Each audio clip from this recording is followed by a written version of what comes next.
Okay. Tuple ni apa? Dalam kod 126 ni kita nak tengok bagaimana kita nak create tuple lah. Tuple ni apa? Tuple ke tuple ke tak ada masalah Dua-dua pun betul. Tuple. T-U-P-L-E. Ataupun tuple. T-U-P-L-E. Boleh juga. Dia adalah sejenis data sequence of element yang tersusun dan immutable. Bermakna dia tidak boleh diubah lah. Okey, katakan kotak pertama kita ataupun dalam array kotak pertama dalam kita punya tuple tu kita letak apple.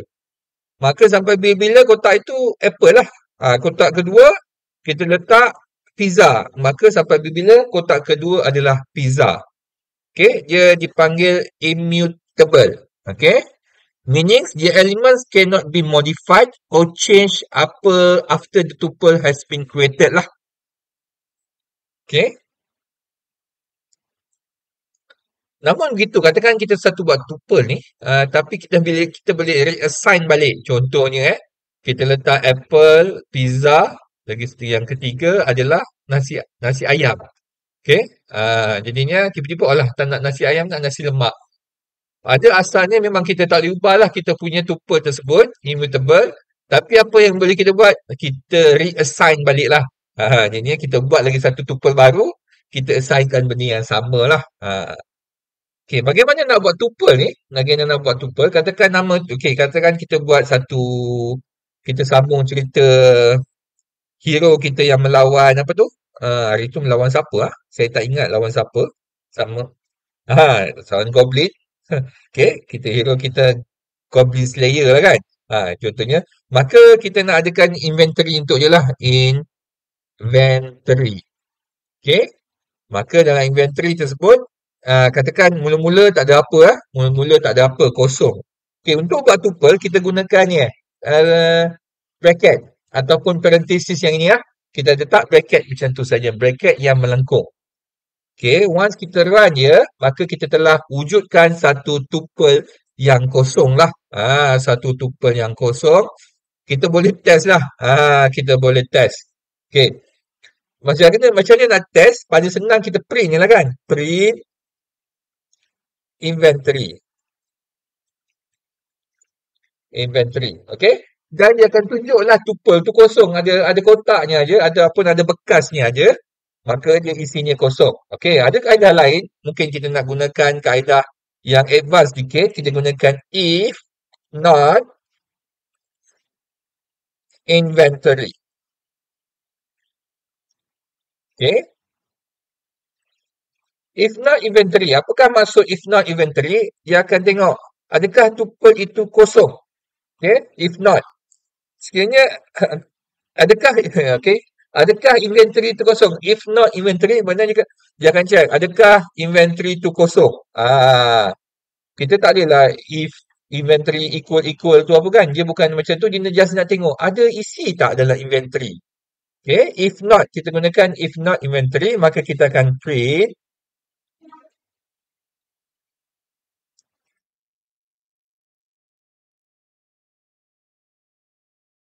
you are empty and empty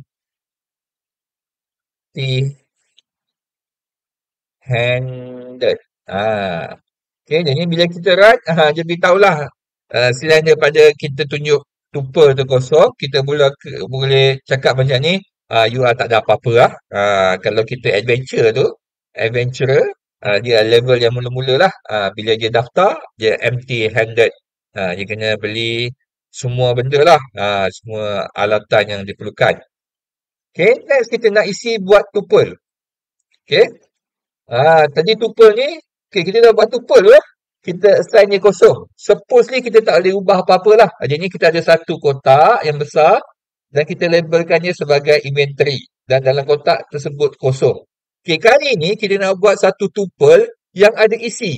Bila kita nak buat satu tuple yang ada isi, kotak yang tadi tu dah tak boleh pakai dah. Dia memang kosong. Kita ambil label tadi, ambil kotak lain, kita namakan dia jugalah. Inventory.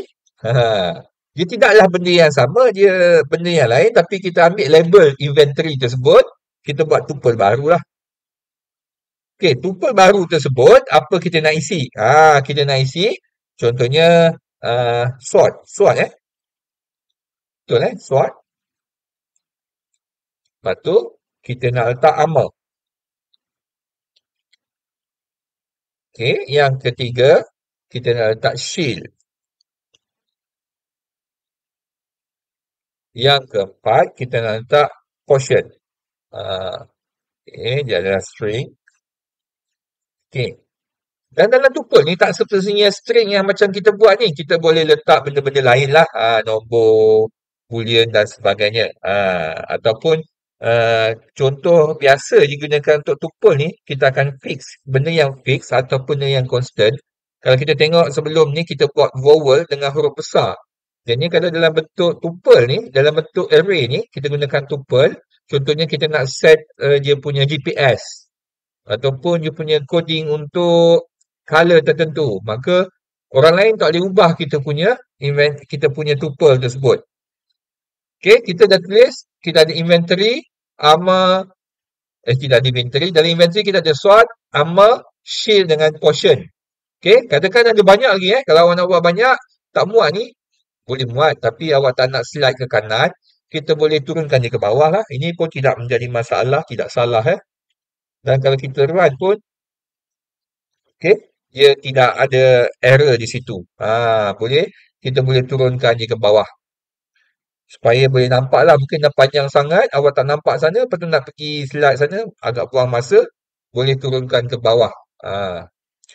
And then kita nak buat apa? Kita nak print tuple tersebut lah. Kita nak print apa isi kandungan. Macam yang tadi kita buat, kita gunakan print. Kali ini kita gunakan print juga, cuma kita bagilah sedikit kata-kata the tuple inventory is. Okay, maka kita print je lah. Print inventory tersebut. Inventory. Okay, once kita print, kalau tadi kita print, kita nampak hanya dia punya kurungan sahaja. Kali ini dalam kurungan tersebut, kita ada SWOT, armor, shield dengan potion lah. Jadinya kita punya Goblin Slayer tu ada benda-benda ni lah. Benda-benda basic untuk melawan Goblin. Dia ada SWOT, ada armor. Okay, ada shield. Armor tu yang dipakai kat baju. Shield yang dipegang tu. Okay. Dan dia ada potion lah. Kita boleh print macam ni. Cuma nampak tidak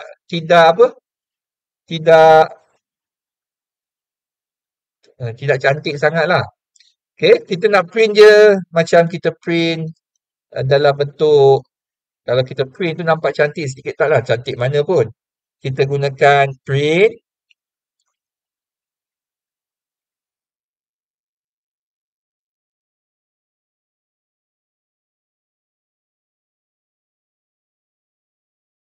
Okay, antara kaedah nak print lah, print yang berikutnya kita gunakan for.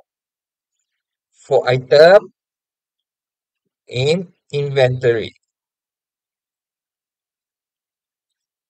Okay. Macam sebelum ni kita tengok for. Apa yang for akan buat, dia akan iterate setiap item yang ada dalam inventory tersebut, dia akan print lah. Print item. Kalau sebelum ni kita iterate string, maka dia akan print perkataan. Kali ni dia akan print objek, bukan objek lah. Apa yang kita tulis di situlah. Dalam kes ni objek lah kita nampak.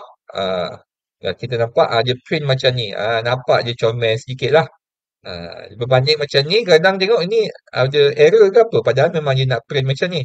Tapi kalau kita print macam ni, jarang-jarang lah orang cakap ni benda apa Kalau nak melintang, boleh tambah end line lah. Okay, ini boleh cubalah untuk kod yang ini.